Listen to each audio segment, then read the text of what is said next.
Welcome to Bill and Rob's An Excellent Adventure. I'm Bill Tilley. And I am Rob Schulte. Bill, there's a dense fog across the moor, and everything's in kind of a sepia tone. I think you know what time it is. Halloween time. It is. It's what I like to think of as Rob's happiest time of the year. It's a spooky season for sure.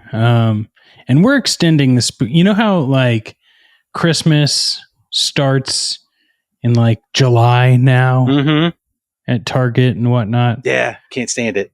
Yeah, we're not going that far, but no, we wanted to allot enough time to watch a slew of spooky films. Well, you know, much like TV and movies, sometimes you film your holiday episode 6 months ahead of time. So yes, that's okay. And much like television, if anyone's watching the video feed of this, we have unrealistic Halloween costumes for the amount of money that we have as people. Yes. Isn't that always interesting? Like, they have such elaborate costumes on, like, sitcoms that, like, Friends, they always had, like, really expensive costumes. Yeah, but that goes right into what we've talked about once before. It's like, how do these people with waitress jobs and menial jobs or no jobs afford like $3,000 a month loft apartments in New York City? So you kind of have to just sort of chuck that to the wayside in the old logic barrel.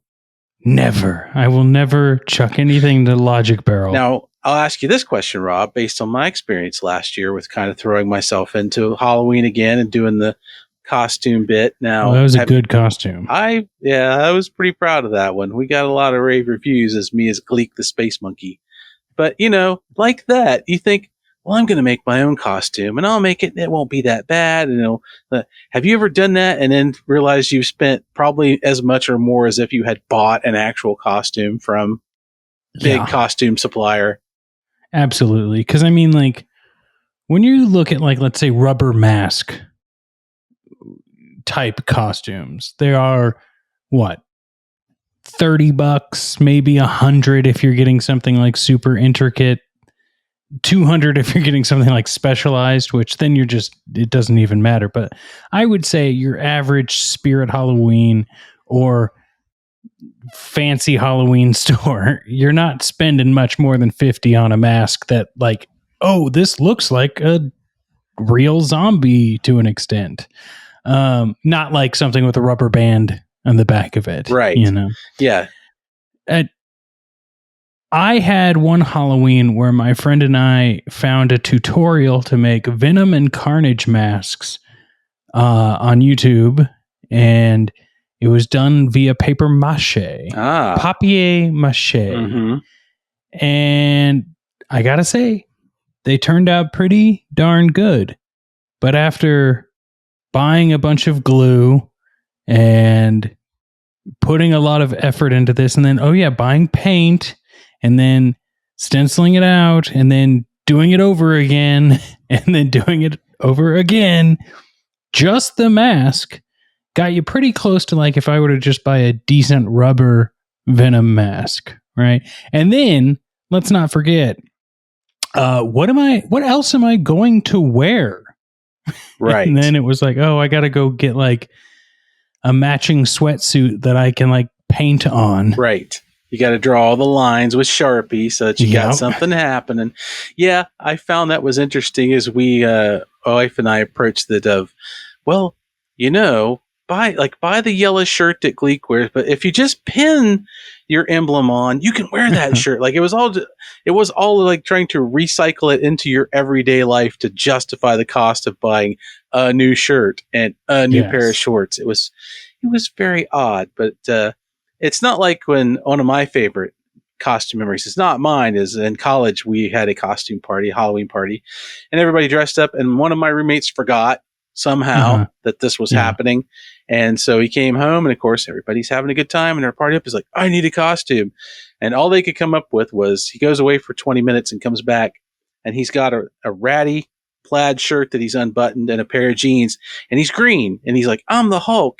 And if I'm not mistaken, we had nothing green in the house. So I'm not sure if that was some tidy bowl mixed in with some other Dangerous stuff. Yeah, it was, but it was very weak. And poor Jeff, he caught a lot of comments about how weak his performance as the Hulk was. So, well, it's him mid transition into the Hulk or out of the Hulk. Yeah, we tried to sell it. We tried to sell it any way we could. You got to do your best. Yeah, I've decided that we are putting our efforts towards the pumpkin carving more than too much into the costume, because I found I have a real talent for this pumpkin carving thing. Really, I made a very elaborate Gene Wilder as Dr. Frankenstein from Young Frankenstein that I thought for sure would not pan out, and it did. So, I'm putting my money where the pumpkin is. Put your pumpkin where your mouth is. That's what I say. I'd rather not. I like you, and I like Halloween a little bit longer than I did, but I don't like pumpkin. Not good. Bill, I got to tell you, here's a little hot tip for everyone on that pumpkin carving world. And I've seen it making like the rounds on social media now, but a buddy I met when I lived in New York hipped me to this. Like a stand mixer that has the 2 metal mixer things you can put in. You take one of those mixers out, you put it in your Black & Decker hand drill. Yeah. And you open the pumpkin from the bottom, not the top, and just put it around the side. Shake that puppy loose. Yeah, we used a variation on that last year. Yeah. We used the actual mixer, cut a big enough hole in it that it would work. But it's I like that. Yeah, it's odd that it's also the same method we use to make chicken stuff. It's a hell of a mess. I mean, it plays right into the whole gory murder thing, because your kitchen will look like you've assassinated a lot of Oompa Loompas when you're done with this procedure. Oh, man. Don't tell David S. Pumpkins. Never would. Well, Bill, remind me next week, if you think about it, to tell you what my favorite Halloween costume was. Absolutely. But we gotta dish out this Halloween content week by week, because, if you missed the end of our sibling rivalry series, I've already told everyone what movies we're watching, so you know how many there are, and we have to come up with that many Halloween stories. Oddly enough, not a problem for some reason for me. It's a big, especially like college party time, right? Like Halloween is a big one. There's a lot of stories, whether or not they're good is yet to be seen. Yeah. Yeah. Some don't age well. Let's just say that. Well, some don't age well, and some are just like, I think I remember someone in a Batman mask streaking down the street. But was that all in my dreams? Oh, you hope so. You just gotta hope it is at that point. Definitely wasn't me. No. So, Bill, and it wasn't. Okay, everyone, don't get it twisted. But speaking of twisted, Bill, today's film is so twisted. We're watching a film from 2002 called FearDotCom. All one word if you're about to run off to your browser and type that in. Yep. And only the F is capitalized. Yes. It didn't matter then, and it doesn't matter now. That's. I think I'll just read people the back of the box, and then you and I can dive into some of our collected thoughts on this. I look forward to the discussion more than I looked forward to the movie, so that usually means a good episode for me. I hope so. Fingers crossed. FearDotCom makes for a good episode today. So let's bust out the back of the box. This is 2002, so VHS still being produced, everyone. You could go to your local Suncoast Video and buy FearDotCom right next to your Dragon Ball Z tapes. Here we go. Surfed any amazing websites lately? Found a site with awesome content you can't resist? Several people in the Big Apple have logged on to an absolutely killer of a site. But they did not live to tell the tale. The nerve-jangling tale of dread that is FearDotCom. Once you log on, there's no turning back in this steadily amped up shocker directed by William Malone, 1999's House on Haunted Hill. A mad genius, Stephen Ray, has created a live cam site that determines a person's deepest fear and then brings that fear to brutal reality 48 hours later, unless someone finds a way to cut off the site at its source. An investigating detective, Blade's Stephen Dorff, and a city health inspector, Ronan's Natasha Michelone, know the danger of logging onto the site, but they're determined to solve the mystery. They think they can endure the terror that awaits, but that's where they might go dead wrong. Oh. Now, this is a back of the box. Oh, yeah. I mean, I just got to put it out there, Bill. Some of the back of the boxes are lackluster. This one is like, you know what? We really got to sell this. Oh, yeah. They really put some of the budget money towards the character count on the back of this box. I think that maybe the back of the box is selling us a couple of things that aren't quite what they say on here, but it would definitely hook you into wanting to take a look at this video, I think.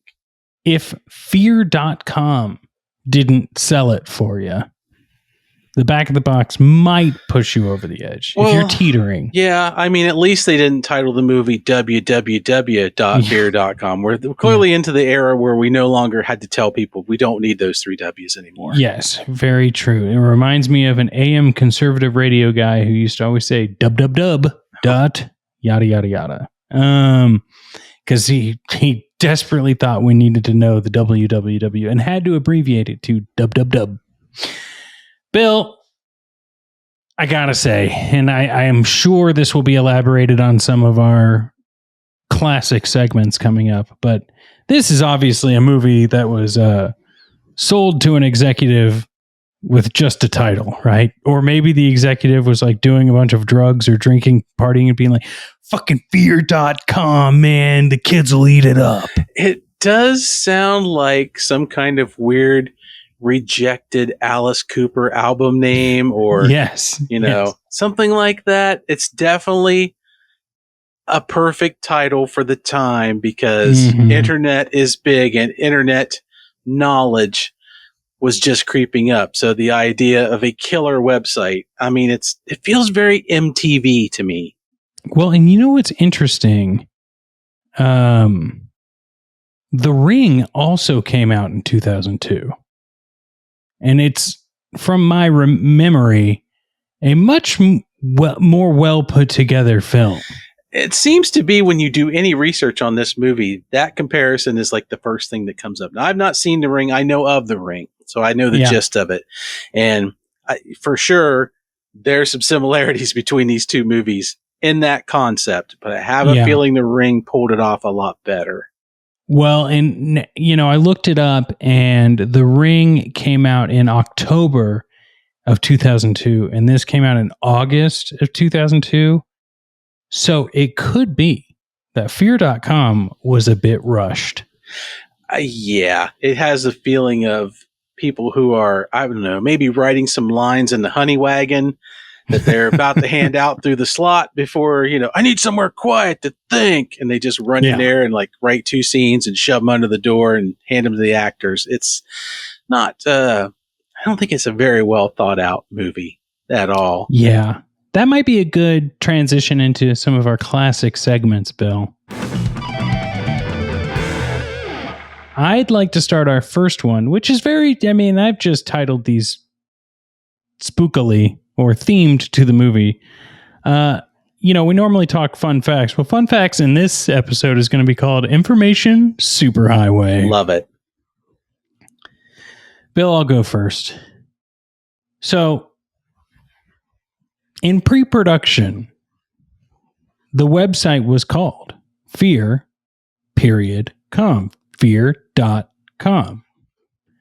Despite the producers not owning the website in real life, which it goes back to what you're saying, like internet's getting into its like more than Geocities wave, like you can actually do things online. But they didn't quite understand the legalities, I guess, of doing stuff. They had hoped to buy the domain from its owners at the time, but were told that it is not for sale for any price, which feels stupid because Like if someone wanted to buy Bill and Rob's from us right now for like $1 million, hell, $100,000, we'll rename the show. We'll rename the show in a heartbeat, folks. Yeah. But they really loved FearDotCom. But it, led, of course, to the website's name in the movie being FearDotCom. Which is so unintentionally funny, I have to believe. Yeah. It is just it's just the greatest thing to see that on there, because now it feels like it's something that if your grandfather had some war stories that were based around him being afraid, and he's like, this is how he would name it and spell it out and describe it on a napkin and tell you, go get me this thing, son. I need this FearDotCom.com. Yeah, it's weird because I owned a website name for many years back in those days, and I don't know, man, that wasn't that much money. Any studio that operates on more than $100 budget is going to be able to snag a domain name. That's weird. I want to know who was owning it, because now Fear.com and FearDotCom.com are both broken websites. Of course. Nothing good ever stays. No. I mean, the Space Jam website was operational up until the sequel to Space Jam came out. You got to think that there's just some FearDotCom superfan out there that's just negotiating behind the scenes, trying their best to snag this bad boy and just revitalize it for the good of for the good of movie history. Well, Bill, I'll tell you, I got an idea, $1 million idea, possibly. FearDotCom.com. That's how all the sequel should have been done. Yes, exactly. Man, and boy, does this movie need a sequel. Like, for the quality of film, I'm surprised we didn't get some like straight to DVD stuff after this. But what's another little information superhighway fun fact you picked out of the goo for this film? So I managed to find an interview with Stephen Rea, who plays Alistair Pratt, the Doctor, who is the diabolical villain, at least the human one of this piece, who is the kidnapper, torturer, who broadcasts all this stuff. And in an interview, as he was doing the movie, Stephen Rea admitted he knew nothing about the internet while filming this movie. And of course, I kind of looked at it and went, yeah, I forget that these people exist. I mean, I know actors act, and that's part of what they do, but it's always amazing when you get such a specialized, focused subject, and then people who are involved in the high ups, actors or the producers, are like, yeah, I don't know anything about really what this is. It's just a thing that, the kids do. And I think it's bad.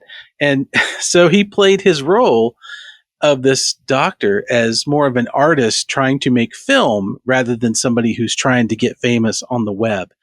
And now that I know that, watching the scenes in the movie and thinking about them again, I think that kind of really shows, because he's really doing a performance, and it's not based around snippets or short clips. I mean, there was no such thing as a 48-hour live stream in 2002. No. That just didn't happen. So the computers couldn't handle it, though. Yeah, it goes to explain a lot. But looking at some of this movie, you'll kind of question whether most of the people on board had ever looked at a website before. Great animated GIFs, though. Oh yeah, absolutely. I felt like I was right inside Castle Wolfenstein the whole time. Well, Bill, I found something interesting that I think you're going to enjoy. The director of this film, William Malone, he did direct, House on Haunted Hill, the remake or whatever, which we mentioned earlier, but he also directed an episode of Honey, I Shrunk the Kids, the TV show, titled Honey, I'm Haunted. But not only that, acted as a henchman in The Incredible Hulk Returns from 1988, which I believe is on our pre-MCU phase 2 series that we're going to be doing at some point. Premcu.com.com. Absolutely. Yeah, there were several of those we didn't get to, and that's great. If you're just going to want to give me an excuse to rewatch The Incredible Hulk Returns, this is just as good as anything else you could throw at me. So that's great. That's absolutely fabulous. Oh, man. Well, what else do you got? So, we've already in a short time, we've alluded to some of the quality and choices of the budget of this film. But I did find out. So there's a scene where the protagonists, Mike and Terry, go to Pratt's apartment. They're towards the end of the movie. They're trying to find him. And, you always wander into the villain's lair and see all this stuff. And it's very dark and creepy, but you find that he has got a bunch of bodies in his apartment. There's pieces, there's parts, there's whole bodies. I mean, it is a terrifying set. I think if they'd managed to put a little more light in it here and there, and we could have seen a few more things, it would have been even creepier if it just even flashed. But so I'm watching it and I'm going, this looks pretty good, actually. There's some work here. Turns out those bodies were part of an exhibit by German artist and sculptor Gunther von Hagens. He has done this thing called Body Worlds exhibitions. He's the guy that invented the technique to take corpses and through his technique, to preserve them in this thing he calls plastination, I believe is how it's pronounced. And they're real. So these are real people who've donated their bodies to this, and this has been used in this movie. So this movie has actual corpses in it. Oh boy. And that actually is like retroactive creepy, because I can't even imagine. I don't know how this came about, but just to think what went into it and the people on set, like, I'm used to handling props, but come on, man. The people just shuffling these things around. And it turns out that Hagens, he has Parkinson's disease. He found out in 2011, and he told his wife when he passes, he wants her to do that process to him. So the guy that invented this and the props from this movie that are in this, that are real people and real corpses, he's going to become what he has made. And I'm like, that is just so weird and amazing a thought to go into, that I found this from this movie. It freaks me out in a lot of ways, but it's also like, wow, that's commitment to your craft right there. I am become craft. Yeah. So if FearDotCom becomes a real thing, I think, if .com. It doesn't happen until Gunther passes, so that he can have his wish fulfilled and he can get back in his movie. I love that idea. Yeah. Wow. I also love moving on to our next segment, which I'm calling Logging On. Now, Bill, these are our likes. Do you want to, obviously there's a lot to talk about in the likes category. So would you like to go first? Sure. I'll tell you right off the bat, I like the cast of this movie. Cast is really great. You've got Stephen Dorff, you've got Natasha McElhone, Stephen Rea, Udo Kier, who is just a classic bad guy of all time. He's been in the Iron Sky movies. And of course, you've got Jeffrey Combs. How can you not love the Combs? Oh yeah. He's great. So this cast is great. And story aside, when you watch them on screen, they've all got what I feel is some really interesting vibes. They've got some good chemistry. Yes. There's a lot of potential there. Nobody kind of stands out as being the odd person out or whatever. It's a really great setup. And I'll say at the moment, I wish they had been able to do more with this cast, but they are great, and they are great to look at. And I think that goes a long way in carrying us through, at least it did for me, carrying me through the plot of this movie. Totally. That relates to one of my likes. Stephen and Natasha, let's say, are just fun to see in the movie. Like, could this, there are things in the script that could be done better. Sure. We'll just put it out there. But they are at least believable in their characters. And, throw a Jeffrey Combs in, and it's just a winning combination. Yeah, and I decided, oddly enough, after watching this movie, that I've made a decision, and I think Hollywood should abide by it. And of course, one of our series, our Planet of the Apes series that we did, we got to watch the Mark Wahlberg, Tim Burton version of Planet of the Apes. And I've now decided that if you have a movie and you've decided that Mark Wahlberg must be in it, you must immediately drop it and hire Stephen Dorff. I think that's great. He is the cure for your idea to employ Mark Wahlberg in a movie. Plus, he makes the Limp Bizkit Rollin' video incredible. He does. I sang that song a lot when that stupid movie came out, just because it was very catchy, even though I don't like the movie. But yeah, I think just Stephen Dorff, he has a look that I think that's what people want when they cast Mark Wahlberg, but his is good. He's really good, and he really has that ability to play kind of rough and tumble, and it looks like he's been able to do it at pretty much any age. You believe him when he's intense. Yeah. And speaking of rough and tumble, I'll just say my other is that I love a good abandoned factory movie. You are such a factory hound, man. I am. I have learned this about you in our previous series up to this point. You give Robin a big old abandoned steel mill or a automotive plant. He is just looking at that thing like everybody else would look at a summer cottage on the Riviera. There's so much potential. You know, that's true. I just watched and peek behind the curtain, everyone. I think around Christmas time we might review this for the pod, but I just watched Cobra for the first time, which has an incredible factory scene. Yes, it does. Or sorry, refinery maybe is a better term. That's a movie I wish I'd been able to be in the room with you for that one. That would have been great. Hey, maybe we'll do a Christmas commentary, Bill. I'm down. That works for me. Fun. That's a gift for us and our fans out there. So that would be great. Exactly. Well, Bill, what's your other logging on like? So without giving it away, I like the end of this movie because this movie does not end with a traditional jump scare. Yeah. So I've mentioned it before. Horror is not my main genre. It's not something I've spent a lot of time with. I've gotten most of this through being friends with Rob and opening up. I've seen things. I mean, I know the standard tropes. The things you've seen. Yeah, the things I've seen. Ooh. So I know the standard tropes of horror movies, what you do hit. And I know the jump scare at the end, Jason pops out of the water, yada, yada. And this movie doesn't do that. And I found myself feeling grateful for it. Not because I wanted another movie. In fact, I was pretty frustrated by the time I got to the end of this movie. But in a way, it's almost like the movie went, okay, we know what we did, and we're just going to say goodbye gently. Yes. So there's a little thing that happens it's very ambiguous what it means.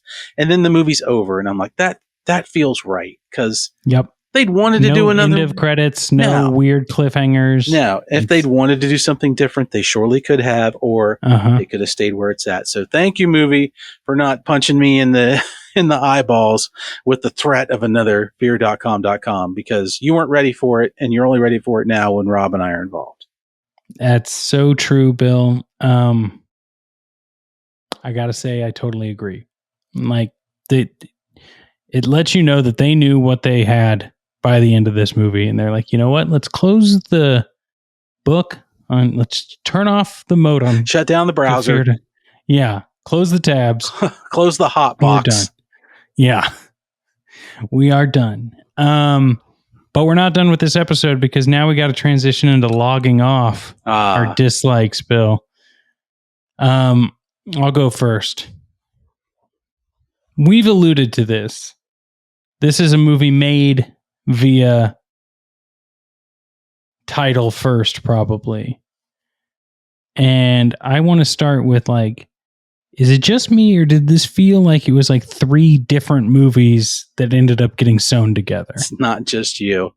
Okay. Because there's some gaps in here where you're like, wait, they're doing what now? Weren't they just at the apartment and now they're in a car and it's morning? What? Where are they going? I don't even know. I better pay attention because they'll probably tell me in exposition. Nope. I paid attention and it didn't help. Not much. No. Yeah, I'll tell you this, the Wikipedia page for this where you read the plot synopsis made me go, oh, okay, which does lead into my next dislike, but I'd like to hear your first dislike. Well, yeah, I do agree with you because the movie does jump around, so I'm not really sure what we're watching. I wasn't honestly sure if we were watching a torture thriller horror movie or a supernatural type, and I'm not sure I still really know for some of it. But my dislike kicked off, unfortunately, right at the very beginning of the movie. And I'll split this because it's also the same point. I'll save the second one for later. As we've mentioned, you have Udo Kier in this movie. He's the first main cast character you see. And you think you're going to use him. And Jeffrey Combs is in the credits. And you think you're going to see him. And neither one of those things happened. Udo's character is removed from the movie in the first 5 minutes with nary a line of dialogue. You can hardly see him at all. It's like they used him to try and set the mood of the movie, and then he's just gone. And I'm like, this can't be at all. Why would you do this? He's one of the best things you've got. You couldn't have done this with any side character at all. Exactly. And how about the guy who wrote the book? Yeah. That they have to talk to at the bar. For what reason did they have to talk to him at the bar? And that kind of dovetails back into like, there are things that happen in this movie that go nowhere and serve no purpose. When our characters get there, they ask questions and turns out, it doesn't really mean anything at all. And on to the next scene. And that's kind of how I feel what they did with Jeffrey Combs. He just seems to be there to kind of bump around and have nothing to do but look lost or occasionally say inappropriate things to somebody. Like, sure. He's basically the Roger Murdoch role of this movie, and you don't ever see him around much. He's just kind of there. And I think it's just a real shame. I mean, a lot of actors can do something with a little bit, but I don't know, movie. You had some big hitters on this couple of things, and you could have done much more with them, and you just didn't. So I felt sad at the misuse of these two great actors. I totally agree. So much more. Like, I like Steven Dorff, like you said, but what if Jeffrey Combs was the Steven Dorff character? Yeah. You know? Yeah, like, absolutely. That would have been cool. Or if, why not make Udo more involved with the story? I didn't know the movie when we started watching it. I had just assumed he was the main villain. Because I don't know from their names. I thought this is going to be kind of cool because, hey, this is a Blade reunion that's going down. Sure. This is going to be great. Yes. And nope, that's not what you get. Nothing against Stephen Rea. Yeah, also true. If you're going to pick or even put Jeffrey Combs in Stephen Rea's position. I mean, if you're going to cast your bad guy and you've got these two names on your deck, I'm sorry, man. Udo would have made a much better doctor than Stephen did. Udo has less time in this movie than he does in Ace Ventura: Pet Detective. This is true. Oh, sad but true. Do not go in there, but do go on to your next dislike. Me, Bill, this is more of a we had to read the Wikipedia page to figure it out sort of dislike.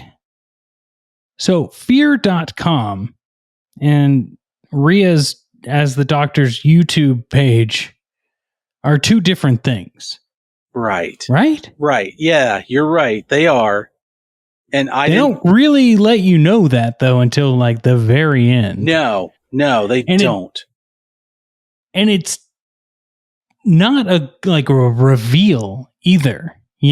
Like I could see someone in editing be like, we got to make something out of nothing with the scenes we filmed. I guess we'll put in this mystery that maybe Fear.com is the website from this evil doctor, but it's not. Yeah, that's exactly what I thought it was. And it's two totally separate things that don't intersect in the realm of the internet at all. No. Additionally, Bill, they do one scene where they keep the doctor like secret, and they only show like the bottom of his mouth when he's like filming the woman tearing tickets at a movie theater. Yeah, the mouth that utters the absolute worst to come into my death chamber ruse ever. Oh my God. So this is such a Hollywood line that they throw out. Oh God. And then just the next time we see it, we just have full face, and it's like, well, this isn't. Why was it a secret in the last scene? We didn't know who the guy was to begin with. No, we didn't. It's not like pull back and it's, that's Stephen Dorff or anything like that. Nope. It's false suspense. And if it would have been Jeffrey Combs, that would have been great. Or that would have made sense. We've already been introduced to the character. He's a cop, but when he pulls back and he looks like one of the main teachers from, Real Genius or something, and you're just going, Stephen Rea is not an imposing person. Like you if you don't look imposing like Udo Kier and you're going to play an imposing actor, you need to work that character up to it and make us afraid of them by showing them do something instead of just going, oh, nice perm you've got there, Doc. What's going on? Oh Lord. It's just all very Where did they go wrong, Bill? I don't know. Called FearDotCom. Well, I mean, we haven't been able to find out. Do you think they had like more than one director of photography? Oh, I don't know. Let me. We can look up the cast, but or maybe the AD had some ideas that he or she threw in there that caused it to be such a weird tonal and visual shift in this movie that it's enough to make us think we're watching at least two different movies. Well, we do have a story by writing credit, and then a written by writing credit, and then a contributing writer credit. That leads. So it feels like maybe some stuff was made up on set. Yeah, that leads credence to my somebody's in the bathroom writing new scenes theory. So yeah, that could be. Yeah. And a lot of executive producers. Yeah, either that or, like you said, in the idea that somebody went FearDotCom and somebody was genius. That same person is going, no, let's make it scarier. Let's not show his face in the first part, and then we'll just see him. Like, okay, that's not scary. They're executive person. Why would you do that? Things don't connect. Yeah, it's very disjointed. Yeah, and lots of. Yeah, Bill, I think there's just an amalgam of things that didn't pan out. But what was your other logging off dislike? So, I mentioned earlier they didn't do the jump scare trope, but this movie is a tribute to all horror movies and all suspense movies that believe that no public building has overhead lighting. It's a funny thing for me.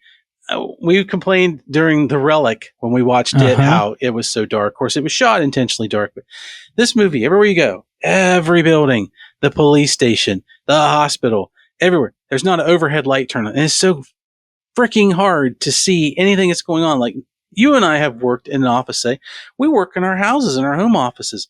We turn the lights on so we can see. Steven Dorff's using a 40-watt appliance bulb and a lamp at his desk. You can't see anything. You look around, everybody else has got little dim lights. It's just, I don't know. It drives me crazy in a sense of, I suspend a lot when I watch movies, and I can do that. But come on, people.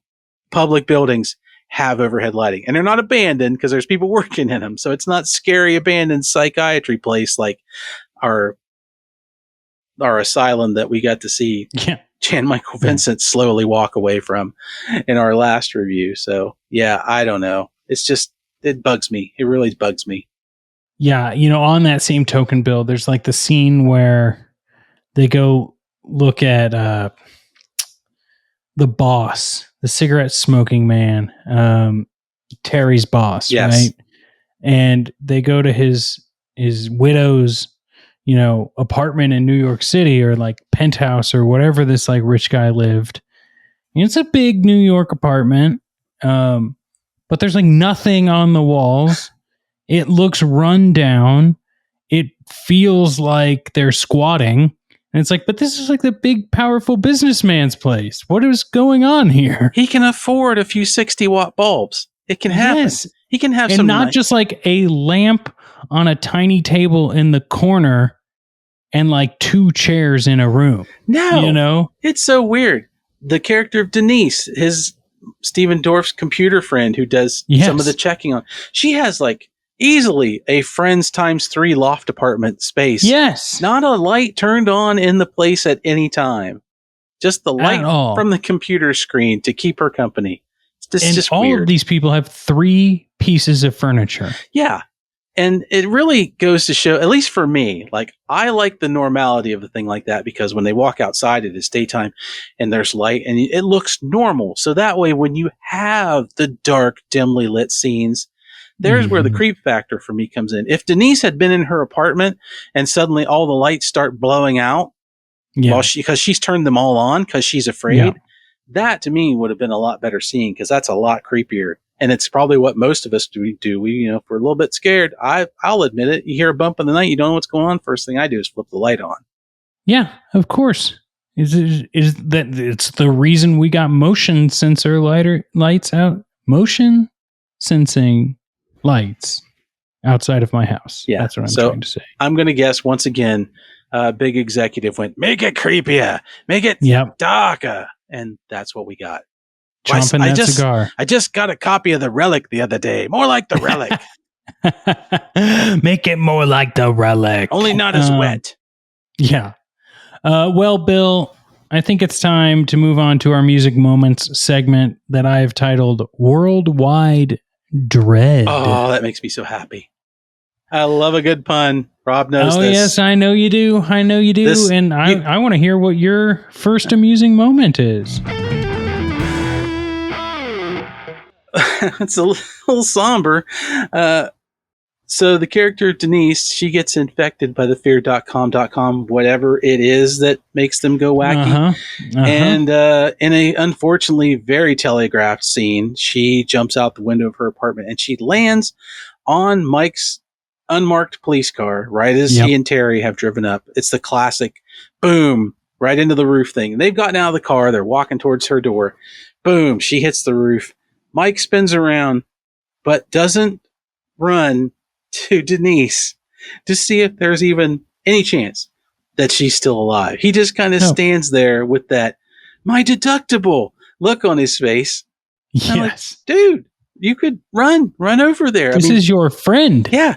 You can't make it any worse. She just did a swan dive into your Lumina. You've got to take a look. And then it made me giggle in an unfortunate way, because after this whole exchange is over and they've, paramedics have come, they take her away, they've gone upstairs. We see Mike and Terry driving in this car. And I'm like, boy, that's got to be a bad day at work when you just get back into your car and it's like, it's got the giant Wile E. Coyote imprint of your friend who just crashed and died on the roof of it. Like, man, that's a little harsh. I think I might have called for another ride.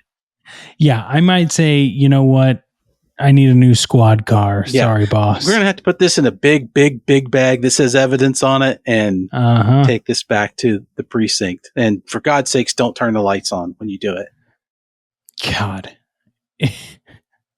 Well, Bill, I'm gonna go through my two because I mentioned one of them earlier. And that's just that Jeffrey Combs always brings a level of fun to anything he's in. We've both said this throughout this episode. He's great.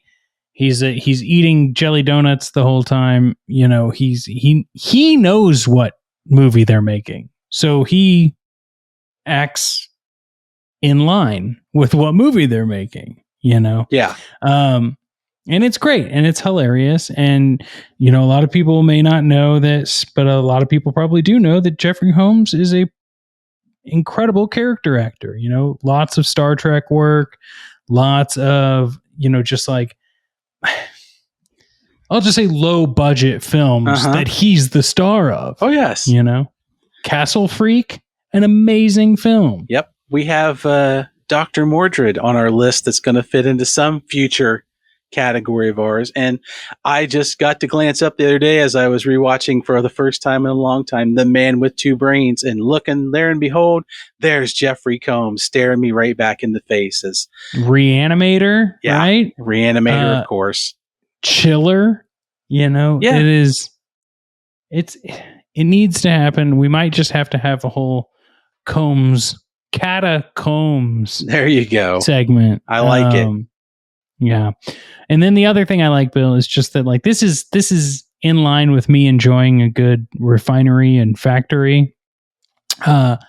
When the smoking boss leaves his office and we're like, wait, what happened to your computer? And he's like, the darn thing broke. And as we already know through watching Fear.com, a computer doesn't just break, like the whole fucking screen explodes at you. He leaves this like big building like that this skyscraper they're in, and he walks outside and he is just in Factoryville. He is in Refinery 101. Another example of, I don't know how he got there, but you know what? It's very amusing when you just get dramatic cuts like this to be like, yeah, we got to kill this guy because we set it up. We better just do it. Yeah. And even if he's got a feeling like somebody's out to get me, he doesn't go to public park. Yeah. He goes to abandoned steel factory. Yeah. Which is very odd. And I think that's hilarious too. I have two quick side things about him. One, Rob, do you think he's the worst smoker ever? Because I do.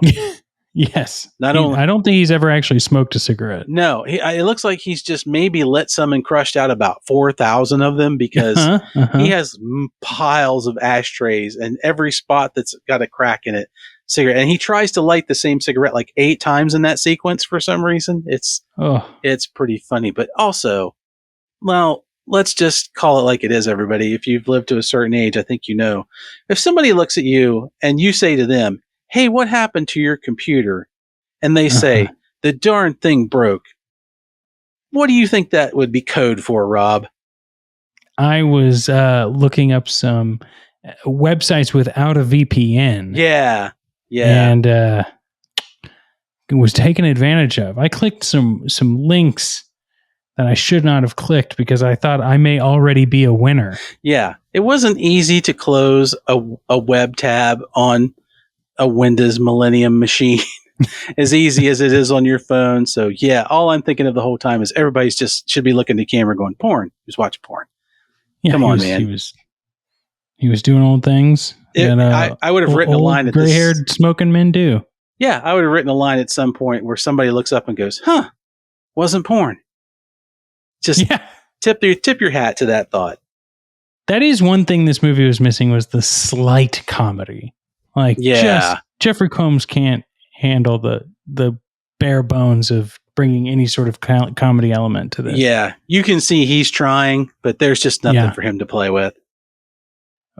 Speaking of things to play with, Bill, did you have another worldwide dread?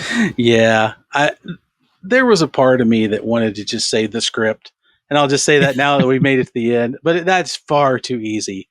So it's better than when we narrow it down to these things for our friends to listen to decide whether they want to watch this movie. But the girl who had been killed by the doctor, we find out this is a vengeful spirit as a role in this movie. So Terry goes to her mom's house with the, I need you to tell me about your daughter. She's trying to gather some clues.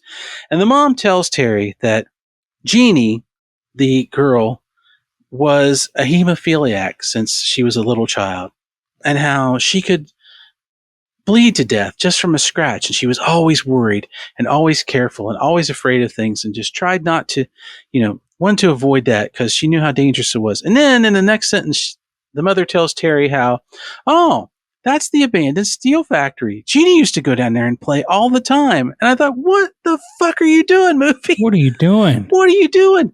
You couldn't have picked a worse spot for a hemophiliac child to go play. And mom, you knew this? Like, did you think did mom go down there and, put tennis balls on all the sharp corners that she found where Jeannie played? No, this is not where you go play. You go play at the foam rubber factory. That's where you go play, Jeannie. But come on, this one scene is the one big part of this movie where I really felt like somebody is trying to insult all of our intelligences. Yes. Because you can't see that line and go, hey, we need to shove this one back under the honey wagon door and you need to fix that. She's got to play somewhere else. But too late. You've established the steel factory. So we're done with that. But that really made me mad. It was, and laugh, but more anger than laughing. Bill, you hit the nail on the head with this one. And if people have made it this far, so the evil doctor has a website, and this one victim soul went into the computer somehow and made an evil website called FearDotCom. Yeah. Not any other victims, just this one. And for some reason, not only do we get visions of Jeannie as an adult, we also get visions of Jeannie as a child. And yeah, so they give her the Shining treatment, which it's hard to avoid in these movies. This movie could have easily. They could have just left that part alone. Didn't need to be that way. I think it would have been actually creepier because the scenes they show with Jeannie and her ball, her big white rubber ball that mom says she had with her all the time. Imagine if they just showed the ball and left Jeannie out of it. That would have been creepy. Yeah. Just totally this damn creepy ball floating around to go and people dying on it. But it's just, and nobody in this movie thinks to go and call the people who host the server and get the credit card information for the ghost who's running FearDotCom. I don't know. It just goes to show you how little people actually understood, like we were talking about with what Stephen Rea. Like, I don't even know what the internet is. Like, the people making this movie are like, oh, you have to pay for a website? Like, there has to be a paper trail to this? Yes, there does. Which would make it even easier to find the non-ghost doctor killer, too. Right. Exactly. Like, the Denise doesn't ever come back and go, well, I checked all the business records, or I traced the server back to here. She's just like, found it, click. Uh-oh, don't look at that. And next thing you know, she's writing codes of useless binary all along the walls. We also have a list of horrible human beings who are paying to subscribe to this website that we can go arrest as well. That should have been the end of the movie. Yes. All of a sudden, getting the manifest. Yes. Terry gets the phone call, and then she looks at her computer, and it's an email from Denise, and it's just a list of horrible people running horrible websites. And she says, my God. Credits. I love it. We've almost rewritten this into a feasible film that would make sense. But Bill, what do we do at the end of all of our episodes? At the end, we do our patented custom review system, which we have called 5 Nights for $1. Back in the day, if you walked into your video store, there might be a rack in the back of movies that would say something like 5 nights for $1, throw your dollar down, take your movie, keep it for 1 day, 5 days, up to you. Kind of a gist of what kind of an impact did it make on you. And that's how we do it with these movies. We don't compare them to anything else we've watched, anything at all. It's simply this movie with the question. Rob, you've gone in to Suncoast Video. You've gone to the back. You see the rack. FearDotCom is there. Grab it. You throw down your $1. You're headed home. You've watched it. How many of those 5 nights are you going to keep FearDotCom for? I got to tell you, Bill, I'm keeping it 1 night. I'm watching it. I'm going to be very frustrated because I probably rented it by myself in 2002. And, to be fair, this probably was in 2003 by the time I could rent it, right? Mm-hmm. And I'm in like my last year of high school. Time is precious before I get out of this one-horse town. And you're giving me fucking FearDotCom video store. I need to return this as fast as possible and rent something else before I'm off to college and only watch weird films that other college people are like, hey, have you seen this? Have you ever watched the 4 hours of New Order music videos? So I got to tell you, this is getting a 1 for me. How about you? I'm right there with you. That was my exact call because there's no way I'm going to watch this movie again. Now I'm going to say, like there's some good characters. I can't really say there's a lot of good moments in this movie. It's not a good film. And you'll know we try to look for the good in everything. And I think we have. And I think the good is if your friend tricks you into watching FearDotCom like Rob did with me, you have a conversation about it and there's your fun factor. But yeah, I'm not watching this movie again, nor would I ever keep it for another night. I would just be like, well, that was a mistake. And I would take it back and hope that if I'm in the mood for a horror movie, I'm going to find something with Udo Kier in it that's much better than what we just watched. So I don't recommend it. If you watch it, it's not the end of the world, but it's not a good horror movie and it's not a good thriller movie. It's very tough to follow. And I don't know if I miss the tropes or I'm glad some of them aren't there, but I would say FearDotCom gets a Control-Alt-Delete after the viewing. Well, I'll tell you, Bill, like, I guarantee you, and although I'm going to break a little bit of a secret out here. I was so frustrated with FearDotCom that I already went ahead and watched next week's movie because I needed a palate cleanser. And I have to think that you are going to have more fun with Candyman Farewell to the Flesh, the sequel to the original Candyman, than you did with Fear.com. I would hope so, because, Tony Todd, another great film. Now, the good news is, before you set me up for failure watching this movie, I had watched Bubba Hotep not long before that, so I was feeling pretty good about that. So it's kind of a good thing that if you wander into a bad movie, but you've already watched a good movie, it's kind of like a primer to offset it a little bit. So that's good. I mean, if you walk face first into a FearDotCom, oh, woe is you. So consider this from Rob and I your public service announcement concerning this movie. And if you find yourself with a copy of Fear.com, it is a movie to put on at the background of a Halloween party that when you don't want people to get distracted, when you want them to actively be getting up and communicating and talking in the kitchen and grabbing snacks. Yeah. It's got everything you need for background ambiance and nothing that will keep people from partying. I'll buy that. Actually, I think the movie would make more sense without its sound. Yeah, I absolutely agree. I think you would too. Well, Bill, I'm really glad we've started off with a .com boom for this new season. The chips fall where they may. I may choose the order, but that doesn't mean that I'm starting us off with why would I want to start us with a 5 whatever night movie, right? Sure.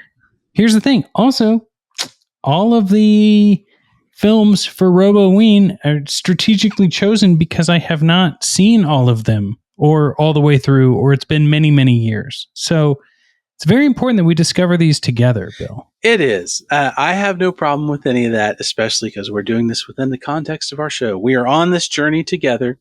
Therefore, we're taking whatever we find and turning it into something constructive, which is gold, fun. Bill, and gold. Yeah, you'll start with a 5, start with a 1. I don't care. As long as I get to watch it and talk to my buddy Robs, we're good to go. Yeah. Well, Bill, I just want to say thanks to Rob Adler for being a part of the team. Yes. We keep telling him he can come on and be an on-mic producer, but he's just like, you know what? I'm a behind-the-scenes guy. You watch. And that's fine. He's going to get the bug just like I did from my first long-ago guest role on your other award-winning podcast, Vanderpump Robs. It's true. It's true. But he does great work, and we're happy to have him on the team. He does. Obviously, if you're listening to this, you're a patron. And we just encourage you to tell other people. The only way this podcast survives is with the help of our patrons at patreon.com/Bill and Robs. So, Bill, with that, I will see you next week with another spooktacular episode of Bill and Robs. All right. Logging off, Robs. Goodbye.